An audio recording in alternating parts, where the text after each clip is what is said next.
சற்றுமுன் வெளியான தகவல். அதிகரிக்கும் பிஎஃப் சம்பள வரம்பு.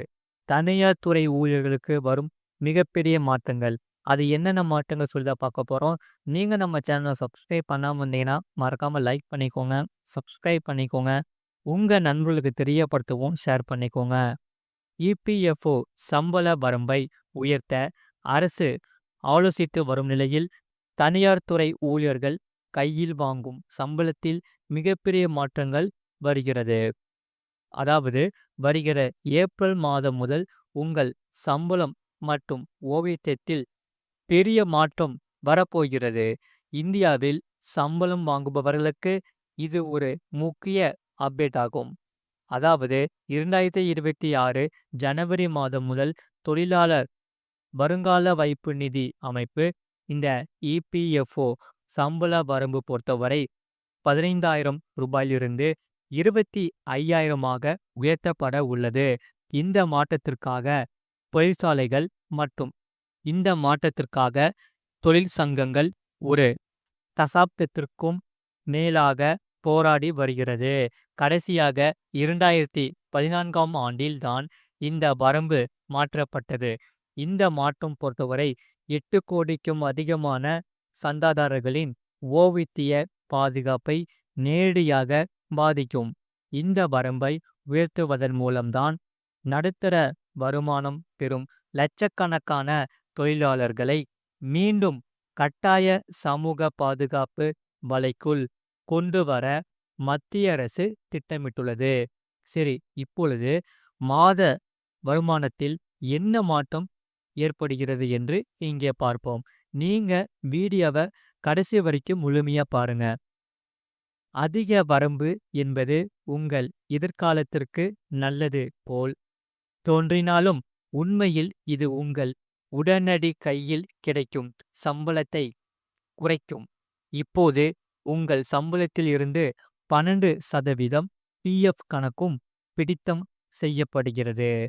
இந்த பிடித்தம் பொறுத்தவரை ரூபாய் 15,000 என்ற வரம்பின் அடிப்படையில் கணக்கிடப்பட்டது. ஆனால் புதிய ரூபாய் 25,000 வரம்பின்படி இந்த 12% பிடித்தம் ரூபாய் 25,000 அடிப்படை தொகையில் இருந்து கணக்கிடப்படும். இதனால்தான் ஒவ்வொரு மாதமும் உங்கள் சம்பளத்தில் இருந்து அதிக தொகை பிஎஃப் கணக்கிற்கு செல்லும். அந்த வகையில் உங்கள் பிஎஃப் பிடித்தத்திற்கு இணையாக உங்கள் நிறுவனமும் 12% பங்களிப்பு செய்ய வேண்டும். பல தனியார் நிறுவனங்களில் இந்த பங்கு என்பது உங்கள் மொத்த சம்பளத்தின், அதாவது சிடிசி, ஒரு பதிவாகும். இதனால் உங்கள் ஓய்வூதிய சேமிப்பு அதிகரிக்கும் போது உங்கள் கையில் கிடைக்கும் மாத சம்பளம் குறைய வாய்ப்புள்ளது. ஆகையால் தற்போது உள்ள இபிஎஸ் 95 திட்டத்தின் கீழ் ஓய்வு பெறுபவர்கள் வெறும் ரூபாய் 1000 குறைஞ்சபட்ச ஓய்வூதியத்துடன் சிரமப்படுகிறார்கள். புதிய ரூபாய் 25,000 வரம்பின் கீழ் உங்கள் ஓய்வூதிய நிதிக்கு நிறுவனத்தின் 8.33% பங்களிப்பு கணிசமாக அதிகரிக்கும் என்று சொல்லப்படுகிறது. இதனால்தான் நீங்கள் ஓய்வு பெற்ற பிறகு பெறும் ஓய்வூதிய தொகை அதிகமாக இருக்கும் என்று சொல்லப்படுகிறது. சரி, இப்பொழுது உச்சநீதிமன்றம் ஏன் தலையிட்டது என்று உங்களுக்கு தெரியுமா? அதாவது ஜனவரி மாதம் உச்ச நீதிமன்றம் ஒரு முக்கிய தீர்ப்பை வழங்கியது. அது என்னவென்றால், இந்த சம்பள வரம்பு மாற்றத்தை 4 மாதங்களுக்குள் இறுதி செய்ய மத்திய அரசுக்கு உத்தரவிட்டது. அதன்படி பார்த்தால் தற்போதைய பணவீக்கம் மற்றும் இந்தியாவில் உயர்ந்து வரும் குறைஞ்சபட்ச ஓய்வூதியத்தை கருத்தில் கொண்டு ரூபாய் 15,000 என்ற நிலையான வரம்பு 2026ஆம் ஆண்டில் தன்னிச்சையானது என்று நீதிமன்றம் குறிப்பிட்டது. அந்த வகையில் 2014ஆம் ஆண்டு முதல் வாழ்க்கை செலவு விண்ணை முட்டும் அளவுக்கு உயர்ந்துள்ளதால் பழைய வரம்பு பல தொழிலாளர்களுக்கு மிகப்பெரிய நிவாரணம் வழங்குவதில்லை. புதிய மாற்றத்தால் உங்கள் கையில் கிடைக்கும் சம்பளம் குறையும் என்பதை நினைவில் கொள்ள வேண்டும். இந்த மாற்றம் குறிப்பாக நடுத்தர வருமானம் பெறும் ஊழியர்களுக்கு அவர்களின் உடனடி செலவினங்களில் தாக்கத்தை ஏற்படுத்தும். அதே சமயம் நீண்ட கால ஓய்வூதிய பாதுகாப்பை உறுதி செய்யும் என்று கூறப்படுகிறது. ஆகையால் மேல் குறிப்பிட்ட இந்த செய்தியை நீங்கள் அறிந்து கொண்டு கவனமாக இருங்கள். மறக்காம நீங்க லைக் பண்ணிக்கோங்க, சப்ஸ்கிரைப் பண்ணிக்கோங்க. அதே சமயம் மோடி மட்டும் மனசு வச்சா போதும் தங்கத்தின் விலை சட்டென சரியும். இப்படி ஒரு ஐடியா இருக்கா? அதாவது தங்கத்தின் விலை நினைத்து பார்க்க முடியாத அளவுக்கு தொடர்ந்து அதிகரித்து வருகிறது. அந்த வகையில் இன்று ஒரே நாளில் மட்டும் தங்கத்தின் விலையானது 9,500 சவரனுக்கு உயர்ந்து 1,34,400 என்ற அளவிற்கு விற்பனை செய்யப்படுகிறது. இந்த நிலையில்தான் மத்திய அரசு மனசு வைத்தால் மனசு வைத்தால் தங்கத்தின் விலை ஓரளவு குறைய வாய்ப்பிருப்பதாக கூறப்படுகின்றன நகை வியாபாரிகள்.